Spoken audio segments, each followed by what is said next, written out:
जल है यह अनादि कालों से बना बनाया है। जल अकेला है या पृथ्वी जलवायु अग्नि आकाश सभी है?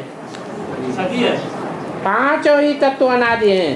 तो ये किसी ने तो बनाया ही होगा ना। फिर वही बात, जो चीज अनादि है वो बनाई नहीं जाती, उसकी आदि है ही नहीं।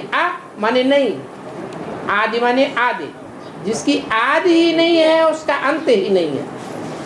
इस सृष्टि पर सदैव ही जल रहेगा, ऐसा कोई भी एक सेकंड नहीं होगा जो इस सृष्टि पर जल न हो।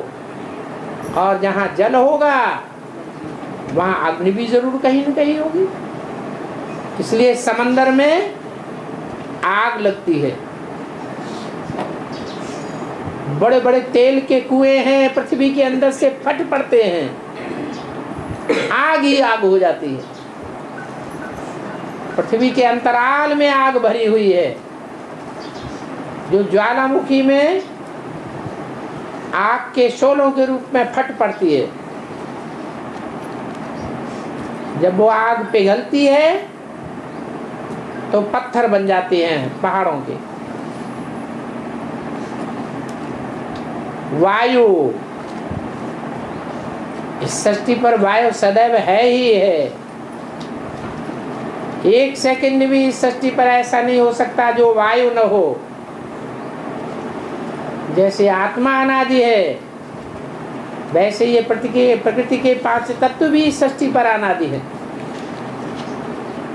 ये कभी बनाए नहीं जाते हैं।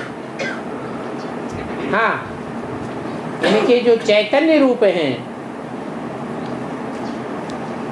वो ट्रांसफर होते हैं, जिन्हें कहा जाता है पंचदेव।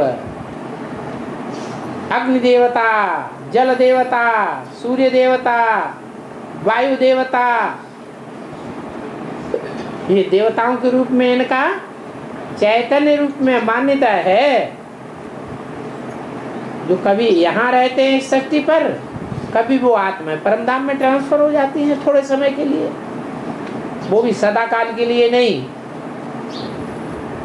थोड़े समय के लिए जब जल देवता ट्रांसफर होगा तो कुछ सेकंड, कुछ समय का टाइम इस पृथ्वी पर ऐसा आएगा कि सारी पृथ्वी पर बर्फ ही बर्फ होगी, जल नाम की चीज ही नहीं होगी। लेकिन वो लंबा टाइम नहीं होगा। जब तक वो जल देवता परम धाम में रहेगा तब तक जाम, आत्मा चलायमान नहीं होगी। और जैसे ही सृष्टि पर उतर के आएगा जल प्रवाहित होने लग पड़ेगा।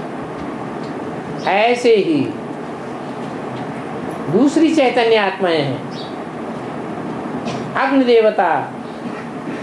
परंतु अग्नि देवता का प्रैक्टिकल रूप सतयुग में नहीं होता है, मर्ज हो जाता है।